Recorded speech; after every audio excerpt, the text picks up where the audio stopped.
with a man and a woman, there's almost like a understanding off top. I would actually say that's not true, Nick. Really? Yeah, I don't know if men and women speak as easily as women and women. How do you know when the job is done correctly? When they laid in the bed looking like a dead body. Your chalk body. I'm so bad. If my wife was doing that, I'd be like, I got you, baby, and I would be on my knees immediately. Really? What do you do to ignite that fire again? You know, that whole idea of having passion, that only lasts like 18 to 24 months. After that, you gotta put the work in. The 4 intimacy styles. Is this like positions, like doggy style? There's only 4 positions. This is the answer to, we know our love languages, Yes. but what about sex? Get ready, you ready, because I'm ready for Nick and a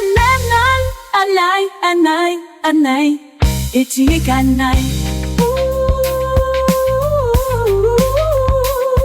Nick and a night, Nick and Welcome to Nick Cannon at Night, where we discuss love, sex, relationships with the experts and some personal friends. So let's go ahead and introduce one of our experts. She's a doctor of marriage and family therapy and is a certified sex I therapist. know what I'm talking about. Yes, and the author of the 4 Intimacy Styles, Dr. Vivianna Coles. Yes. Like that, but you go from 5 love languages to 4 intimacy styles. All you need is 4. All right, we gonna talk about that. And to the right of me is a personal friend, someone I've always admired, truly a media mogul, actress, director, producer, star of many things that we say are cultural staples. But right now she's doing it once again with her own podcast, Tea Time with Raven and Miranda, the one and only Raven-Symoné.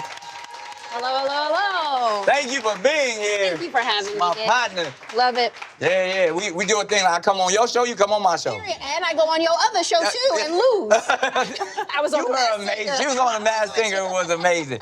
But let's get right to it. I mean, we like to break the ice with trying to help some people out, and they got a question for me. So one of our at-nighters, what they got? Hi, I'm LaShanta. I'm 47 from Atlanta. My question is this. What if you've been with someone for a long time, right? And initially, for some reason, that spark has died. What do you do to ignite that fire again to see what's missing? Because me personally, I'm ready to be like we was and make love by the fire. Oh, girl. Okay. All right. You want to make love by the fire. You're going to burn your apartment down. That get hot. Like, you ever had sex by the fire? That's a lot. It sounds good. But I mean, she sounds like a woman that's in her, late 40s, and she's trying to keep the spark alive. So, Yeah. I mean, I can't answer that in a serious way, but I'll let I'll be like, just show up butt naked. Wherever you at, just butt naked, it'll happen. Wherever. Yeah. So they're missing what I call pillow talk, which is an underlying current of sensuality. Not everybody needs to be having sex all the time, but the potential to have sex should be there in a healthy relationship. I love That you, makes girl. sense. So just I love you so much. So it means you need to be thinking about sex, joking about sex, sometimes having it, but the potential needs to be there. And a lot of people aren't talking about it because if they talk about it, they think they have to do it. Yeah. And so they're like, I'm not even, some people don't even kiss because they don't want to get something started. And then there's also the thing of which spark are you talking about? Are you talking about that first spark when you first meet the person? You're never going to get that again. Yeah, that's you have wrong. to find a different spark. It's like making food that person loves and having it ready when you come home. It's the sensuality of what it is because it's just different as you grow up and as you get longer in a relationship. That is some great advice because when I'm seeing that and I'm thinking, because obviously But naked by the fire. yeah, but I go to the straight toxic place. But it's like if it's something that people are, she's trying to hold on to something. Yeah. And I can understand that and I can value the fact that she just wants. So I'm just keep it fun. Like Yeah. if that's. The fun, the silly, sex is play for adults. Yeah. And a lot of people forget about it. And that whole idea of having passion, that only lasts like 18 to 24 months. After that, you got to put the work in. And a lot of people don't, which is why they don't make it past those 18 to 24 months. So is 18 to 24 months, is that considered the honeymoon stage? That's the lustful phase for me. That's the lustful, that's the Lustful. easier phase. Yeah. Where everything is like, That's where I leave after. where all you have to do. Clearly, I got some work to do, Doc. That's when the show up naked just doesn't work anymore. Like, we not tired of that old trick. But no, honestly, I think as a man, I think that's the thing that we have to constantly get reminded of as well. Yeah. Is like, you got those 18 to 24 months, and then from that point on, you got to start putting in the work. But you also, part of the work is to make sure that anytime you are being lovey, anytime you're complimenting, anytime you're kissing, it's not just to get some. Because then your partner will start to be like, well, there's a pattern here. And so now it's like, well, I'm not even going to acknowledge that you just grabbed my butt. It's more like putting it in the bank, right? It's like you're constantly putting dollars in the bank so that when you are ready to make that big purchase, it's there. I heard and that. if you do not put that money in the bank, why should I give you anything? I heard that. You know what I mean? Put the money in the bank. You gotta speak in terms they get, you know what I mean? It's not easy, but it is possible. Let's see what we got next. Who else needs some help? My name is Angel. I'm 33, and I'm from Camden, New Jersey. So I've been talking to this girl, right? It's been amazing. That body. What's going I on? wouldn't take it to the beach with my friends. Let's just say that, right? I don't believe you. Sex is 20 out of 10. Something's up. Uncomparable. So, But see, I get cast for a lot the of different pictures. I roles in can't- which my character has to be intimate with females.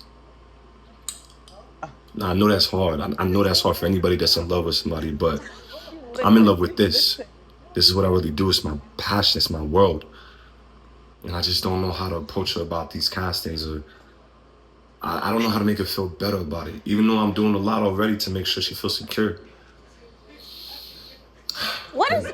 How can I approach this better? I'm gonna need him to go to acting class. I know a porn star when I see one. That's a porn star. Yo, what is wrong happening right now? Y'all need to work on your poker faces. I'm a therapist. I'm used to hearing this stuff. This is ridiculous. Okay. What he's saying is that he has a partner who's very insecure. He is an actor. He's What not a very kind of good actor?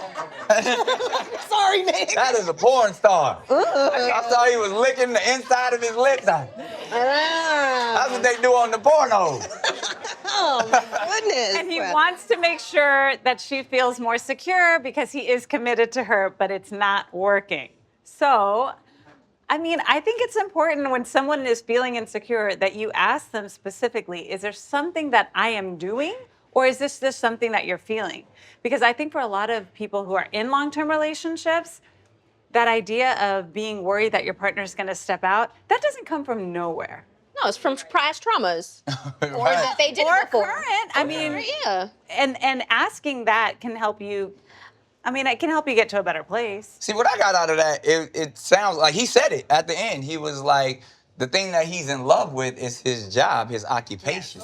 So he's like, he wants to force her to understand who he is and his lifestyle, and she's not gonna rock with it. She's the other woman. She's the other woman. And, you know, actors and people that are in the industry kind of have it hard because there is something, artists, there's something to the artist that requires a flirtation and that not everybody can handle that don't understand that. So I think that if you're going after someone that doesn't understand your profession, she might not be the one for you.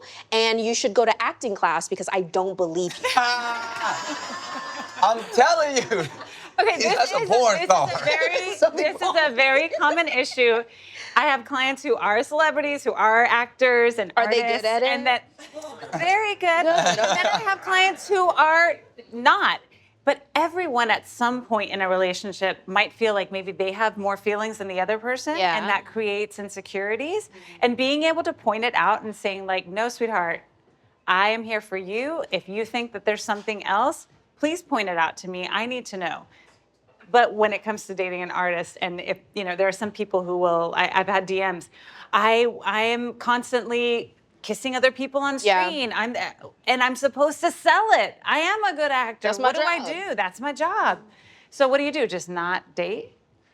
I think again, when being an artist, sometimes you put your work before your partner, and then I'll give you guys a little secret. Ooh. But I mean, you might have experienced this as well. But when you're attempting to be the best actor you can possibly be, and you're diving into a role, and you're, 6 to 18 weeks away elsewhere, and your job is to act like you're in love with this person, and you are having scenes and you're kissing.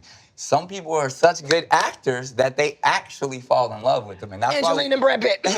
But you see so many of these relationships, but you actually feel like, oh wow, like every movie I've done, a part of me has fallen in love with that person because that's what I'm there to do. So I'm trying to get to know their nuances. I'm trying to understand them.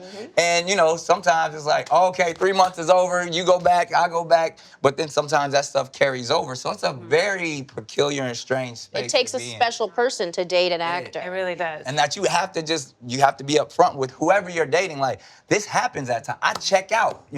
I'm gonna be filming in Australia for 3 months.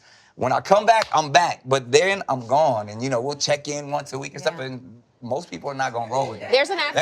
They're like, hey, I'm just keeping it a stack. Like, that's how it happens. When you see these movies, when you see Ryan Reynolds and Matt Damon and all of those people, they perfect their craft in that way, whatever the role is, but especially a lot of these romantic comedy or romantic drama movies, they go all the way in. And only the privileged actors are able to bring their family with them at that moment. Not everyone can. There are some old school actors who brings their entire family with them during these projects to make sure the family feels comfortable. But sometimes they have those method actors. We have some people that are tatting their whole body just for one role. You know what I mean? So like, depending on how deep you go, it's exactly like you're saying, Nick. Yeah. And I've I read a lot of memoirs, and like I remember reading like everyone from Sidney Poitier to like Burt Reynolds, and they talk about being married and then falling for their co-stars. Yeah. And then like even like one of the more famous ones was like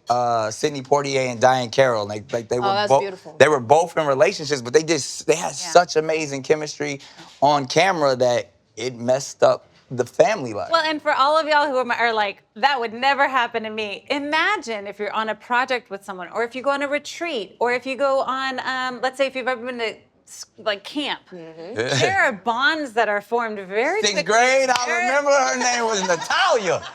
So, to a different level, we've all at some point bonded very quickly with someone, and some people get those wires crossed. Most definitely. Yeah. It's a traumatic experience being on a set, good and bad. Both kinds of good trauma and bad trauma. Yeah. And sometimes when I'm on a set for 4 years, you're there from Monday through Friday, 8 a.m. to sometimes 8 p.m., and they are family. That's your family away from family. Yeah. Sometimes you're closer with your work family than you are your actual family. Most definitely, because everybody's smiling. When you get home, it's drama. Yeah, right? I'm trying to get back to work sometimes. Yeah, I totally understand that. And that's interesting too, if you don't mind me jumping in your business just for a second. Yeah, you was in my business on your show. You're right. You're in a very, or they call it a non-traditional type of relationship.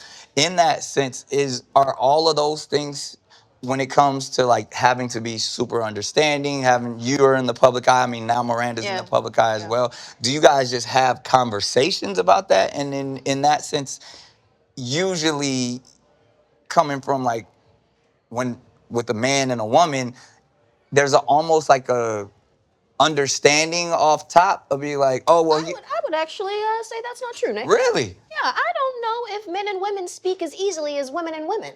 I don't have to have as many conversations with my wife as I did when I was dating men. Wow. Period. I can literally just look her in the eye and things are right. But we did have to have a conversation, and it wasn't because I'm gonna be here and you have to be here. It was, we're gonna do this together. Yeah. And we have to learn how to move in a cisgendered friendly world to not scare.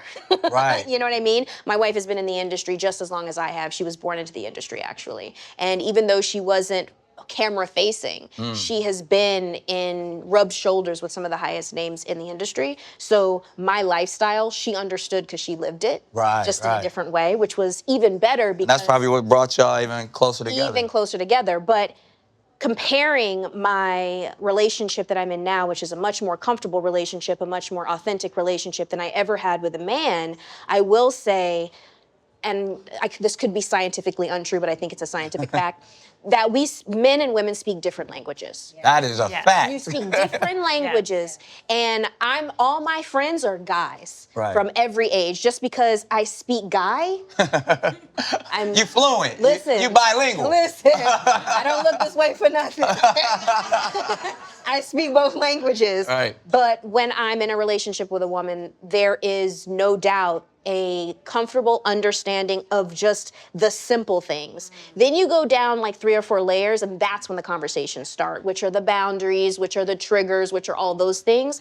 But like, you fill the trash, I take the trash out halfway, you take it the other half. Listen, y'all got chores. We got chores, and it's not based off of masculinity or gender roles. Exactly. It's purely based off of we're in this partnership together in life, and if I'm coming up only 50% today, I'm going to need you to help me to get it to my 50. No conversation needed and no resentment had. Wow. Unlike when I was I'm talking so much, sorry. Unlike no, when this I is was great. in a relationship, like, as the female of that relationship, it's like, oh, he won't do this for me. Okay, now I have to do it.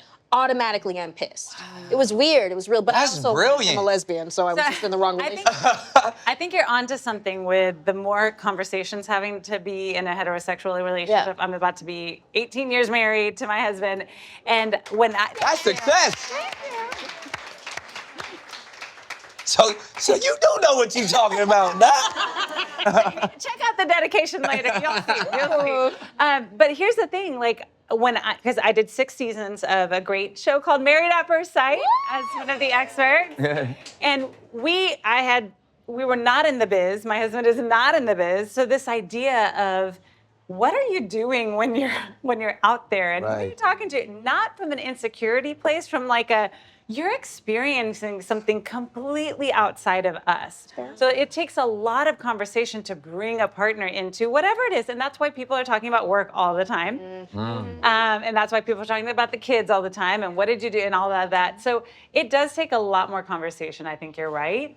But not necessarily because of insecurity, but more because our experience as a woman, as a man, as someone who's who is, non-binary. Like, there's so many different things that we need to explain our own experience. And the minute we stop communicating, boom, that's when divorces happen. That's when breakups happen. That's when affairs happen. So, I don't know. Good luck to that guy. Yeah, we always hear communication is key, but I definitely want to dive into the 4 intimacy styles. Thank you. Like, break that down. Is there 4 of them only? Is this like positions, like doggy style? There's only 4 positions? When I think style, I'm thinking doggy style, I'm thinking froggy style. Cowboy. Reverse. But I take it you're not talking about physical styles. I'm not. So this is the answer to, we know our love languages, but what about sex? Because I have been a therapist for over 20 years, and everybody wants to ask me, okay, but what about sex? So I finally said, okay, I'm gonna put it into a book. It's bonding, release, giving, and responsive. These are the reasons why people want to engage in physical intimacy. Now, if you wanna be in a long-term relationship, you want all 4 in as much as you can. So you wanna round out your intimacy style and try to have all 4 in as many, or if not all sexual experiences, most of them, so that you can be satisfied, that's the big word, satisfied for the long term. And if you don't know anything, like if I say the word intimacy and you're not even really sure what that means, get the book, first of all, but have that conversation. It's not doggy style. That's not what you're talking about. It can be. But you need to have this conversation with your partner, because a lot of partners don't know what sex really means to their to each other. There's different kinds of So when it's not happening, somebody can be like, oh my gosh, that's all you want. And they're like, that's how I love you. That's how I bond with you. That's how I feel Oh, look at that. What is that? What is that face you're making? Because in my community, there are certain kinds of stereotypes. And one of the stereotypes is like a don't touch me stud, right? And it's Not a don't touch me stud. it's a real thing. And so if that type of stereotype, it's like, I want to please you, don't touch me. That's Response, please you, don't touch me. So that can Let- be giving or responsive. I get Where it. it's like, I'm going to get my pleasure from giving you pleasure. Exactly. See, and that I feel like I'm a pleaser. I've always, when I've approached it, like, and what I was gonna say, it seems like it's the very masculine thing to do because even as a man, we can be on some like, I'll do that to you, but you can't do that to me. And that's a problem. You know what That's a problem, problem. because you might be thinking, oh my gosh, this person has zero concerns. I am giving them so much. It's all about them.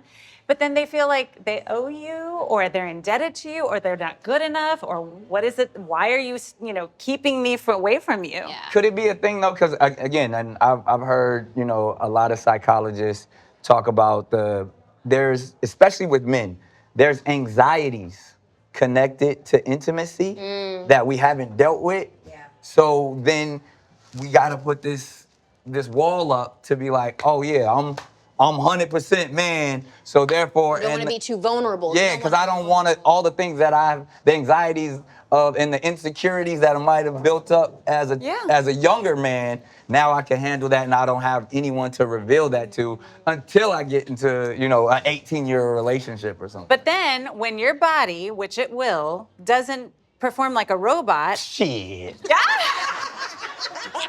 You just met me, huh? When? Hopefully I got another strong 40. Then you won't have that kind of relationship with a partner to be able to talk it out like the human that you are. Right. And most people run. Yeah. All day long. And then, because how important, especially if in a long-term relationship, is keeping the intimacy alive? Because I know some people, they say the first thing to go in a marriage is the sex life. I'm working on that, but let me tell you. Okay. I'm working on making sure that that's not the case. Yeah. But I think that what's important about keeping the sex is that it is what differentiates that relationship from just about any other. Yeah. Yeah. Look, I'm sitting next to you. We were talking about all She's sorts my of best friend. You can sleep in the same bed with your friends. Your doctors not. see you naked. Yeah. I said best friend. Oh, You can kiss your dog all over the mouth. I mean, there's so many things that White you can people do that. That's white. You let your dog kiss you in the mouth, Raven? You different. too. So this is what differentiates hilarious. romantic relationships. yeah. And so many people will say, well, we just feel like roommates. Nobody signed up for a lifetime of just roommates. Yeah. It's not going to get you to the finish line. All right. But okay, so when you're in a relationship, you start one, everybody's P's and Q's are just capitalized, right? You hit 6 to 8 months or whatever you said, you start lowercasing things. And then life comes in, taxes, mortgage, family, loss of job, deaths, and COVID. And so Right. you then are having to, kind of like we were talking with the other woman, figure out the other ways that you connected and bonded. Because I think I know that my wife and I talk about this a lot. Like, there's the lust factor, and that's when you fall for someone. I'm in love. Are you, or are you in lust? I just fell in love with my wife because I'm starting to learn who she actually is and not who I see her as when I married her. Wow. Right? So I can wake up and be like, she crazy. I love her so much. And as she's just doing her whole thing compared to, hey, baby, come here. You know what I mean? Like, I want to touch you all the time. So there's like a different... Yeah, well... And that sounds like maturity within the relationship. It does. And I'm always telling people, look, try to do something sensual twice a week. That does not mean intercourse. Yeah. So do something that is sexy, because you don't want to let that fire go out completely. It is very hard to get it back when that fire is completely burned out. Fair. It is possible, but it's very difficult. So yes, you should know all of the ways to kind of fan the flames. That doesn't mean you have to be lighting the fire every time, all the time. You want to keep a nice, like, timber. Yes. You know. Yeah, keep the timbers burning. Yeah. I understand. There are so many health and physical health benefits to it. It's not like it's ever a bad thing. Anything that you do for your physical health helps your sexual health, and of course mental health and all of that good stuff. Yeah, So, I mean, it's never a bad idea to get sexy with your I partner. was just schedule the sexy time. I love scheduling sexy time. I'm a huge fan Every of that. Thursday at 8:30, it's going down. At least, right? I At least can't you do can that. look forward to that. Well, this is a lot of people are like, oh, that is not sexy. I can't do. Okay, tell me why. Tell me why. Because you take out the impromptu, the spontaneity of it all. If I was like, oh, That is I gotta go only- hit it. It's 8:30. It's not. I got to. I get to.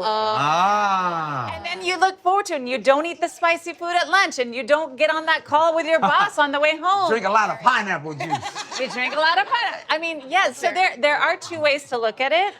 But I think for the couples who are having spontaneous sex, it's not for you. You don't need to schedule. But more often than not, couples are not having sex and they're not having any sort of sensuality And you on a said regular basis. 2 sensual Experiences. a week is healthy. Yeah. All right, I like that. Well, I'm pretty sure there's somebody else we can help. This question comes from offline, and then I guess I'm gonna have to read. So let's see what the people online, the at-nighters online, are talking about. Is it wrong that I fantasize about someone else during sex with my partner, but I still love them?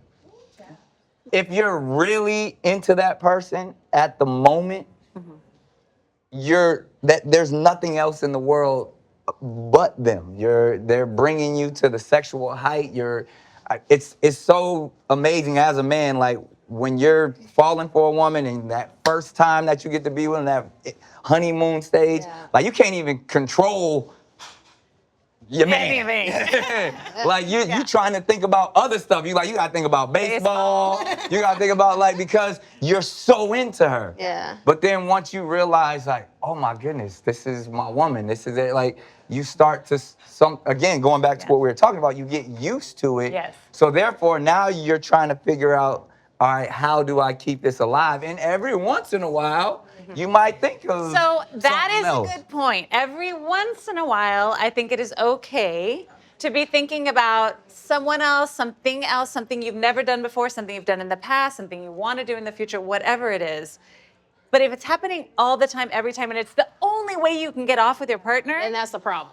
come and see a sex therapist. Yeah. I would say, I commend, what was her name, Sonia or something, because I think that's one of those taboos that we probably internally have experienced but never say out loud. Yeah. Because you're the only one that knows. Yeah. You know what I mean? So if you hooked all of us up to a lie detector test right now and say, have you ever thought about Surprise! everybody would lose because the brain is such a dynamic organ that you don't necessarily control everything that's going on. And I know a lot of y'all would be listening to Chris Brown and Usher and all that, and they singing in the background and you thinking about, however. So I don't know how a woman's mind works, but I could imagine that happens in those scenarios. And for a guy, we're so physical that it's like I have to focus on what physical attribute do I love about my woman that is actually bringing me to that ecstasy moment. So the largest sex organ is the brain. So if you are fantasizing, first of all, yes, you need to be fantasizing. I actually created something called My Vivid Fantasy. So to help people create their own fantasies. I love that. Because a lot of people don't even know where to begin, but they don't want to watch porn. They don't want to read audiobooks. They don't want to start an anime and you just go from there. That is very popular. But it's a very simple thing that you can do to enhance your sex drive. And you can use your partner's name and imagine all of that with them, or maybe you decide to use somebody else. But use that brain, because that's what helps kick off a lot of the sexual response cycle. And You releases need those to be doing that. endorphins and all of that good All stuff. of that. For instance, for Sonia though, like I would like to know who she's thinking about when she's with her partner because you are nosy. But not just for that. Like, let's say, for instance, her partner is somebody that looks nothing like the person that she's thinking of. Right. Is it wrong for her to be like, baby, I need you to put on a wig and Role like, playing. I need you to put Role-play. something up there. Then maybe that will help you, and you not have to think about it. And you just, So you said need. I need you to. Oh, that's wrong? Well, it's just not right. it doesn't open. I like that. It's not right. It doesn't leave the door open for oh, yeah, I don't know how I feel about that. The only right answer is okay. And that's just like coercive, right? But if you say, hey, I read about something, I want to try this. What do you think? I know it might be a little different, but like we can try something different. And I role playing, it's like a part of the whole thing that I have online and all that. But a lot of people just don't realize you can do lots of fun things. If you're monogamous, you can do lots of fun things with your partner. If you're not, there's so much that you can be doing. It's a world out there. It is a world. There is a world out there. And it's about untabooing that world. I don't know what the word is, but it's like you learn about sex when you're a kid and it's all and using dirty words, and then you start getting into these relationships and you start getting embarrassed and you want to put your best foot forward in these relationships when you're in a teenager, young adult setting, and then unless you are secure in your fetishes, for the lack of a better word, people don't venture out into fun things when they're having sex. So they really don't want to rock the boat too much. And I don't know if you're saying this, but I feel like it's important to explore, especially when you're in a monogamous relationship, so that you can have fun and it doesn't feel like it's getting stale. Well, yeah. I mean, if you're trying to be with somebody for your lifespan, your sex life needs to grow with you. So like bring out the whips and shit. Yeah. Okay, well, I just was. If that's what y'all into. I'm just asking if that's what we're As doing. long as you YouTube how to do it. That's fair. Okay. I don't want no whips, no handcuffs. Scared of the police. I don't want. This is actually one of my favorite parts of the show because it allows us to get deeper because everyone isn't as open as us, and we can help some people that want to talk about their problem but don't want to show their face. It's the anonymous question. Love it. So let's listen up. Hey, Nick at Night, it's Ashley. I just have a question. I just wanted your opinion on it, and I just wanted your perspective on it because I need some advice. So my partner wants us to watch porn together to spice things up, but I'm honestly not sure how I feel about it. Do you feel like this is something that can bring us closer and improve our sex life, or is it a sign that there's something wrong? Like, how do I know that this is a healthy idea or a red flag? Like, what is your perspective on this? This is a very porn-centric show. I feel like it's like the fourth time we done brought up porn. But that is such a great question. Yeah. I would ask, is the partner saying, hey, let's watch porn together because they want to spice it up? Or is the partner just already into porn and they're saying, hey, I want to jump in and kind of allow this to bring it home? I mean, I don't think it really matters. I don't know that makes a huge difference. It's That makes a good, because if I'm watching porn by myself and then she coming in a room, we got other kind of problems. Why? Really? That's going down in my situation. Really? It's not just me. I'm just saying, like, if I'm more focused on the porn than my lover. Okay, if you're more focused on it, but if she's just coming in, y'all can enjoy the I'm saying because It doesn't need to turn into like, get out. If I walk into a room and my woman is watching porn, eating popcorn, we got a problem. I got so many other questions if that's happening. I'm so bad. If my wife was doing that, I'd be like, I got you, baby, and I would be on my knees immediately. Really? It would not bother me at all. Okay, right? I don't have a problem with porn, though. I don't have a problem with porn. I think my insecurities would be like, why you watching that? Well, what you don't want to do is shame anyone for having some preferences or having their ways of preheating and but not preheating. Okay, preheating. But I also think it if it's morally something that you feel is not okay and it's going to be a turnoff, then share with them it's a turnoff. You don't need to shame them for it not being a turnoff to them. In my biz, we say, don't yuck my yum. Oh. I like that one. Don't yuck my yum. Y'all can use that. Don't yuck my yum. Don't yuck my yum. And for a lot of people, porn is like, it's almost like, it's like mainlining, right? It's like you just, but it's also lazy. Wait, So- what's lazy? I say what? The porn? Watching the porn is lazy? For a lot of people, watching porn is lazy because it's giving you everything, all the information, like very quickly. You're not really using your brain. You're not imagining things. For a lot of people, they're watching as outsiders. They're not feeling like they're in the middle of it. The voyeuristic approach. Right, and so it just keeps them separate from it, and that doesn't give you the full experience. So that's why I'm a big fan of erotica. I'm a big fan of fantasy. Big fan of just talking about what you like. Right. Role playing is fun too. Like all of those things are fun.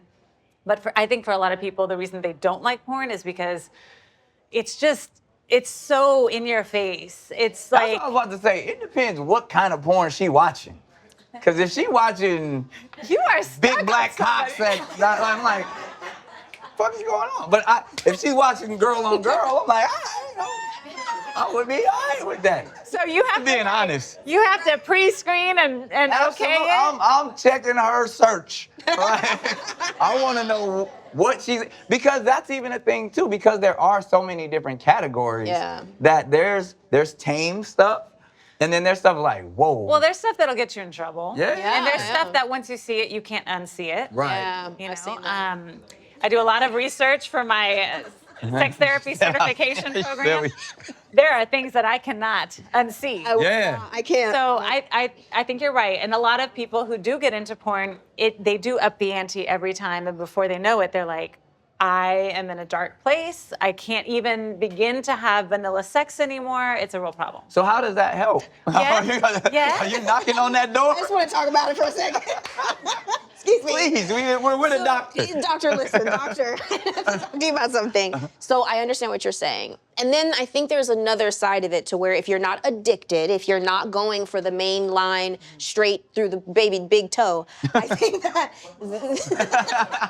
listen, check between the toes if you're worried about it. That's a real thing. I don't do it. And but I feel like there is a world and there's some porn that helps to enliven the situation where you are.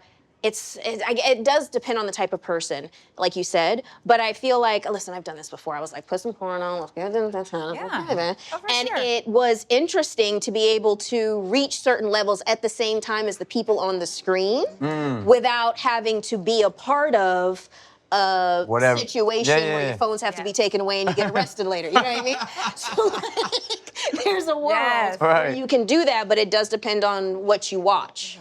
Just putting it out there for those who would like to do it. Well, and I'm a big fan of that. I think for some people, especially, we have 2 teenagers. Like you got to keep things going, and so sometimes there is that main line, right? And that's okay. It's just you don't want it to be to where that's the only way to do it. Period. Or if one of us is like, oh no, this isn't okay, or oh that person the piercing is weird, and you don't want to get turned off by it. But see, like to me, again, to what Raven's saying, I'm probably the opposite because I'm a narcissist. So like, I want all the attention on me. Like if I gotta share with what's going on the screen, and I see she paying attention to what's on the screen and not me, now I'm dealing with all my insecurities and all of that stuff. You're probably not okay with vibrators. Why you all in my business? We ain't even talking about that. I've learned, at first I wasn't. I've learned to become okay with vibrators. But I used to always say that like, yo, why do you need that? I'm right here. Oh, yeah. But through the years, I've matured and I'm like, hey, whatever makes you happy, whatever can help accentuate the moment, I'm with it. But me and that vibrator is in competition. So like for you, what would sensuality be? I'm like what Doc is saying. I am a hopeless romantic in that sense of like it's the build up. Like I want the destination to be right. I either want it to be super exciting and ooh, people might be around, Mile High Club type energy, or oh yo, we in Bora Bora and like I'm that type. Like I want to build a scene, or even if we at the crib, I'm gonna light some candles. I'm gonna set the mood. You still set the mood. It's your own version of a porno. Like you're doing that for yourself. Exactly, and I want again attempting to be a pleaser. I want to be the one that helped bring us to ecstasy. I don't want assistance from anybody else. But we are human and we have physical bodies, and sometimes it's fun to have different experiences that your penis cannot make happen. Well, you need to leave. You need to go find whatever you want to go find elsewhere. Well done, man. Well done. I understand. I'm learning. I'm growing. You're learning. That's the whole purpose of the show. And this is the great part of the show where I know we are all learning and you guys might have some questions. So if anyone does have a question or a comment about tonight's conversation, please step up to the microphone and share your royal oats. My question is, why do we crave what we can have in love? Why do we crave what we can't have in love? Thanks for translate. Yeah. That's for you, Doc. Why do we crave what we can't have in love? I think for a lot of us, we're looking way too far ahead and we're not in the present. So we're always thinking about, is this it? And is this it forever? And we're so used to having so many different, stimuli and different sources of entertainment, from the foods that we eat to the music that we listen to. We're used to a lot of variety. So the idea of monogamy is dying, and that is okay. We can move with that, but if you don't want what you actually have, that's a problem. If you want more, that may not be as much of a problem. And it's up to you to figure out, are you craving something because you want more or something else? Ooh. And I think I've learned as well that, when we're releasing endorphins and the dopamine chasing, there's a fine line between, excitement and what we see as like love and attraction. So there's something where like that forbidden activity, that forbidden love, we desire, our heart beats faster in that scenario. And then it's almost like, it's unfortunate, but I call it like access to excess, because society, it's right there. So we may love what we have right here, but we're like, ooh, what's over there? I wonder how can we spice that up? So I don't know if that's a natural human behavior that we have to fight, but I definitely know where society is now. We have so much access, like porn being one of those things. Like if I see people getting it in, daily as I'm seeing the porn, then I'm like, I want my life to be like that. I want my sex life to be like that. So now I'm constantly chasing and trying to, get that dopamine high every time. But part of being a mature adult is being able to say, that door is not mine to go through, so I'm not going to. That's the back door. That's a whole other episode. Okay. I can't with you. I'm here to make people laugh. I'm sorry. You're the doctor. I'm the guy with the joke. There are certain things that some people should just never experience, and that needs to be okay with them. Yeah, absolutely. I agree. Good luck with the generation like Nick said. I really don't think that's possible for our society right now. We're too addicted to getting whatever we want whenever we want it. Yeah. I don't think we're mature enough to actually live that for real. Speaking of, we went and talked to this generation. We went outside and let's see what they had to say. Doing a segue. Orgasms at night. How do you know when the job is done correctly? When they laid in the bed looking like a dead body. Your chalk body. Just draw a chalk around the bed because she's done for. They done. Put the blanket on them. Mummifier. Just gave you that mummy dick. Do you consider squirting an orgasm? Because some people think I never those are two knew different things. because I didn't ever do that. Because they say those are two different things. I never did that in my life except once. But when I did experience it, I stopped and then went again and then I did it again. And Two like, squirts in holy one shit. night. Yes. And why? Who was this guy? That was a cheat on me. Oh, so that's because he know what he doing.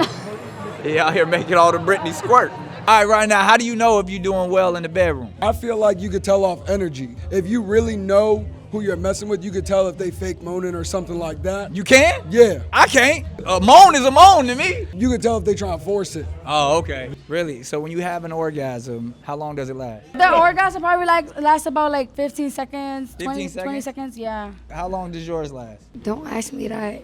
Why? I've been fucking with the wrong people, okay? I make myself orgasm before somebody else. Oh, I'm sorry. Now, so you're not getting orgasms the correct way. Nah, the nigga should be fucking with don't eat pussy. He doesn't? Is that a problem? That sounds like a problem. That's an issue. Now, whose problem is that? Is that his or yours? Baby, you gotta eat my ass, cooch, everything. All you can eat down there. Slurp me up like a fucking Slurpee, the fuck? It's for below the belly buffet. Do you know what the longest female orgasm is? Recorded. 35 minutes. She coming for 35 minutes straight. You really are a superhuman. That's more the mouth than I ain't saying how long it take to make it happen. I'm saying when she actually hit it, how long it lasts. But all women, they different. You know what I'm saying? I actually made a woman come just off the presence. See, that's why they call them AWOL. Actually, the longest recorded orgasm for a woman is right under 50 seconds. Damn, so they been chickering me. Wow. There it is. So there's still hope out there. There's still hope. I mean, orgasms, is that, do we talk about that in the 4 intimacy styles and the importance of them? Well, we talk about how you cannot be orgasm-centric in every sensual experience because there's so much more to it. You know, women actually experience the height of pleasure right before orgasm. Yeah. So that build-up is sometimes better than the actual orgasm. It's all about the journey, not the destination. And this has been an amazing journey and an amazing episode. Once again, we have to thank Dr. Vivianna Coles and the amazing one and only my girl, my family, Raven-Symoné. Like, subscribe, and if you got questions, you know what to do. Slide in them DMs. It's Nick Cannon at night. Let's go. Bye. Cheers. You guys are awesome. That was amazing.